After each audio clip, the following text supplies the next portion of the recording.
For a long time we've been able to make buildings that look good. We've been able to make cars that look very real.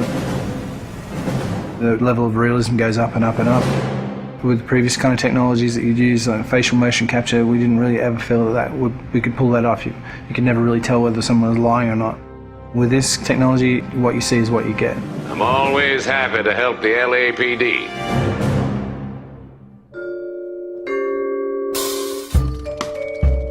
We started research on it about 5 years ago. Back then, only research groups were really doing it, this kind of 3D mesh generation from optical cameras. We thought that there might be some application for what we were doing, and this story is a detective story, so the believability of the actors' performances is key to gameplay.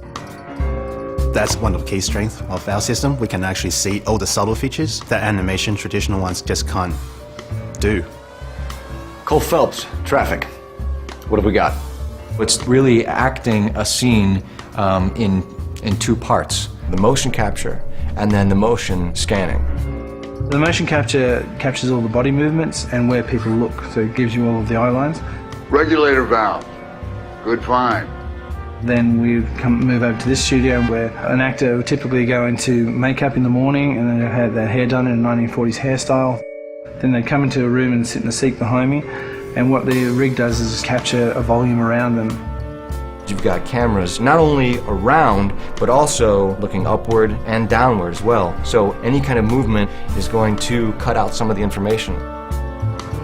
And they deliver their lines, and as they talk, they get processed and turned in 3D. And action.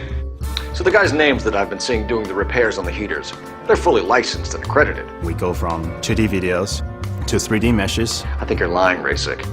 I think some of your men aren't fully licensed. To compressed versions for the game. I think some of your men aren't fully licensed. You're desperate to cover your sales. The level of detail is just so high that they're just like a real person in life. You're gonna lose your wife and probably end up in the big house. I hope she was worth it. Being in the depth analysis room is a process that most people have never experienced. It's such a new technology.